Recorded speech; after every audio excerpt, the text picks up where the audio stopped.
কড়াই মাশরুম এইভাবে একবার রান্না করে খেয়ে দেখুন, দুর্দান্ত লাগবে খেতে। নমস্কার বন্ধুরা, মিঠুর কুকিং চ্যানেলে আপনাদেরকে আবারও স্বাগত। চলুন দেখে নিই আমি কিভাবে এই মাশরুমটা রান্না করেছি। তো দুর্দান্ত স্বাদ, এটা কিন্তু লুচি, পরোটা, রুটি প্রত্যেকটা জিনিসের সাথে এবং ভাতের সাথেও কিন্তু দারুণ লাগবে। মাশরুমটা যদি একদম তাজা এনেই করেন তাহলে একরকম, আমার কিন্তু একদিন ফ্রিজে ছিল বলে একটু কালারটা ডার্ক হয়েছে, তাতেও কোনো সমস্যা নেই। এইভাবে ছুরি দিয়ে পাতলা করে উপর থেকে খোসাটা ছাড়িয়ে নিতে পারেন, হাত দিয়েও ছাড়িয়ে নিতে পারেন, আদারওয়াইজ না ছাড়িয়েও পিস পিস করে কেটে নিতে পারেন। তো প্রথমে কিন্তু বাজার থেকে মাশরুম কিনে এনেই রান্না করবেন না, খুব ভালো করে রানিং ওয়াটারে ধুয়ে নিতে হবে 2-3-4 বার, যতবার খুশি।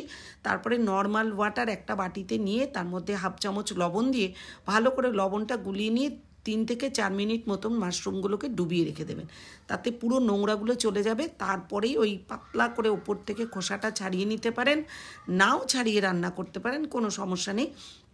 তবে ছাড়িয়ে নিলে পরে কিন্তু আরও বেশি ভালো লাগে। তো এরপরে পিস পিস করে এইভাবে কেটে নিতে হবে। আমি যতটা বড় থাকবে ঠিক সেই অনুযায়ী কাটবেন, একটু ছোট থাকলে 2 পিস করলেও হবে। আমি 3 পিস করে কেটে নিয়েছি। এইভাবে সমস্ত মাশরুমগুলোকে আমি কেটে নিয়েছি। আর তারপরে পুরো মাশরুমগুলোকে একটা জায়গায় নিয়ে নিয়েছি। এরপরে কিন্তু কিছু মশলা নিয়েছি, মানে সবজি যেগুলো এর মধ্যে দেব। তো চলুন দেখে নিই। নিয়েছি 2টো টমেটো, বেল পেপার, 2টো বড় পেঁয়াজ, 3টে কাঁচা লঙ্কা, 8-10টা মতন রসুনের কোয়া আর 1 ইঞ্চি মতন আদা। এবারে সবগুলো সবজিগুলো আমি কিভাবে কাটছি ওটাও কিন্তু দেখে নেবেন। বেল পেপারগুলোকে এরকম কিউব করে কাটবো, যেভাবে চিলি চিকেন বা চিলি এগ যেভাবে আমরা করি ঠিক সেভাবেই কেটে নেব। পেঁয়াজটাকেও তাই, একটা পেঁয়াজকে এরকম কিউব করে কেটে নিয়ে পার্ট ওয়াইজ আমি ছাড়িয়ে নেব। তো আপনারাও এইভাবে করবেন। দেখুন, হাফ পেঁয়াজ কেটে তার মাঝখান দিয়ে একটা ফালি করে এই যে 4 ভাগ করে নিয়ে পার্টগুলোকে এক একটা পার্ট আমি খুলে রেখে দিলাম। এবারে এইটা কিন্তু পুরো কাটা হয়ে গেলে একটা সাইডে রেখে দেব। এরপর কিছু ঘরোয়া শুকনো মশলা নিয়েছি। এটাই কিন্তু কড়াই মশলার একটা বিশেষত্ব, মানে ইউনিক একটা মশলা। তার আগে একটা টমেটো যে আমি বড় বড় করে কেটে নেব, 2টো টমেটো ছিল, আরেকটা টমেটো এরকম একদম ঝিরিঝিরি কুচি কুচি করে কেটে নিতে হবে। আর আমি যেহেতু আগেও বলেছি, প্রত্যেকটা রান্নাতেই বলি যে আমি টমেটোর দানা ছাড়িয়েই রান্না করি, তো এরকম ঝিরিঝিরি করে কেটে নিলে কিন্তু দানাটা ছাড়ানো হয়ে যায়। আরেকটা টমেটোকে বড় করে কেটে দানা ছাড়িয়ে মিক্সিতে একটা পিউরি বানিয়ে রেখে দিলাম। এটাও কিন্তু সাইডে 2টো বাটিতে আমি রেডি করে রেখে দিচ্ছি। রান্না করার আগে যদি এইভাবে রেডি করে নেওয়া হয় তাহলে কিন্তু দুর্দান্ত হয়। এবার দেখুন, কিছু শুকনো মশলা নিয়েছি। ছোটো চামচের 1 চামচ জিরে, 2 চামচ ধনে, আর নিয়েছি ছোটো চামচের 1 চামচ মতন আমি চিলি ফ্লেক্স, আর হাফ চামচ মতো নিয়েছি সফ মানে মৌরি, বড় চামচের 1 চামচ নিয়েছি কসুরি মেথি, আর 1 চামচ নিয়েছি গোলমরিচ। সব কটা একদম শুকনো খোলায় ড্রাই রোস্ট করে, যেটা বলে একদম ভেজে নেব, মানে জাস্ট জিরে, ধনে, গোলমরিচ আর মৌরি এই কটাকে কিন্তু এরকম ড্রাই রোস্ট করে নেব। হাফ চামচের থেকেও কম সাদা নুন দিয়েছি। নুন দিলে কি হয়, ড্রাই রোস্ট করে রাখাটা খুব সুন্দর টেস্ট হয় এই মশলাটার, এর মধ্যে নুন অ্যাড করে যদি ভাজা হয়। আর যদি মশলাটা থেকেও যায় তাহলেও কিন্তু খুব সুন্দরভাবে রাখা যায়, নষ্ট হয় না। এইভাবে মিক্সিতে নয় হামানদিস্তাতেই গুঁড়ো করে নিতে হবে, মানে আধা ভাঙা। তার মধ্যে দিয়ে দিলাম চিলি ফ্লেক্স আর কসুরি মেথি, দিয়ে খুব ভালো করে মশলাটা মিশিয়ে এটাও সাইডে রেখে দেবো। আমার মশলা পুরো রেডি করা হয়ে গেল। এরপরে যে 1 ইঞ্চি আদা নিয়েছিলাম এটাকেও কিন্তু পিস পিস করে কেটে নেব। নিয়ে এরপরে আমি ওই হামানদিস্তার মধ্যে আদা, রসুন আর যে লঙ্কা নিয়েছি সেই লঙ্কাটা দিয়ে দেবো। আপনারা যেমন ঝাল খাবেন ঠিক তেমনই দেবেন, কারণ আমি কিন্তু চিলি ফ্লেক্স দিয়েছি, লঙ্কার গুঁড়ো দেবো, তো সেই বুঝে লঙ্কাটা ইউজ করবেন, কাঁচা লঙ্কা। দেখুন, একদম আধা ভাঙা করে একটা থেতো করে রেখে দিয়েছি।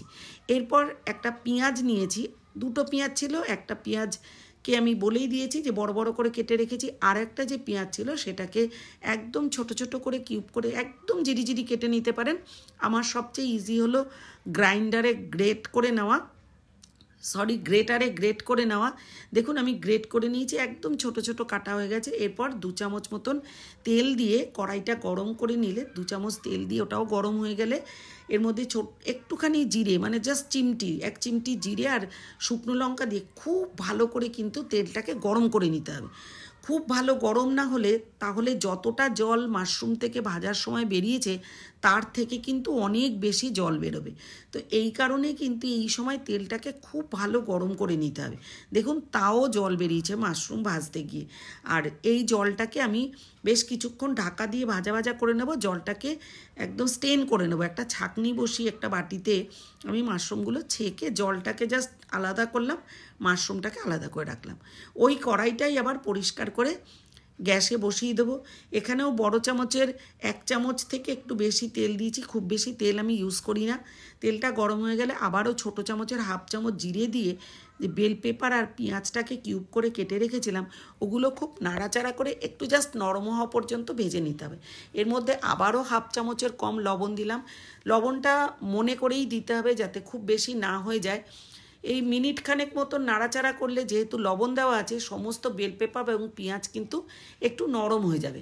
এরপর আমি ওটা বাটিতে তুলে রাখবো। আর কিন্তু কড়াইতে আমি তেল দেব না। ওই তেল এবং জিরে যে রয়েছে তার মধ্যেই কিন্তু পেঁয়াজ যে গ্রেট করে রেখেছিলাম পেঁয়াজটা, ওই পেঁয়াজটা দিয়ে দিলাম।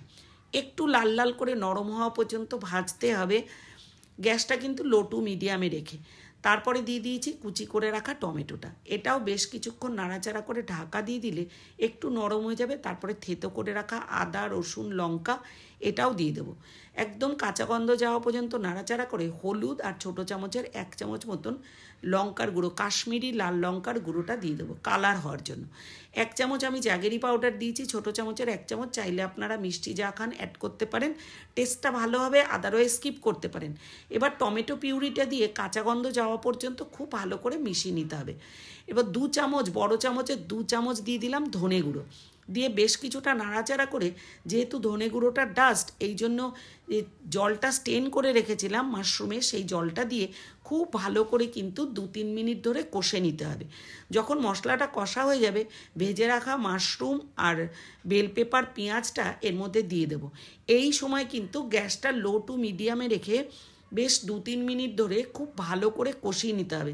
রান্নাটা কিন্তু একেবারেই কষানোতেই হবে। নামানোর জাস্ট আগে এই মশলাটা যেটা তৈরি করেছিলাম সেই মশলাটা দিয়ে দিলাম, এটাই কড়াই মশলা। এই মশলাটা দিয়ে খুব ভালো করে মিশিয়ে নিলেই রান্নাটা প্রায় রেডি। এরপর 1 মুঠো ধনেপাতা ভালো করে ধুয়ে কুচি করে রেখেছিলাম সেটা উপর থেকে ছড়িয়ে দিলাম, দিয়ে আবারও মিশিয়ে নিয়ে একটা বোলে সার্ভ করে দেব। গরম গরম, যদি আপনি ঠান্ডা হয়ে গেলেও ভাল লাগবে, গরম গরম যদি রুটি পরোটা লুচি এবং ভাতের সাথে খান দুর্দান্ত লাগবে। পুরো ভিডিওটা কেমন লাগলো জানাতে ভুলবেন না, ভালো লাগলে অবশ্যই লাইক করবেন, কমেন্ট করবেন, সাবস্ক্রাইব করতে ভুলবেন না। যারা সাবস্ক্রাইব করার পাশে আছেন তাদেরকে অনেক অনেক ধন্যবাদ। যারা এখনও সাবস্ক্রাইব করেননি এই ধরনের ভিডিও পেতে আমার চ্যানেলটাকে সাবস্ক্রাইব করে আমার পাশে থাকবেন, বেল আইকনটা প্রেস করতে ভুলবেন না। থ্যাংক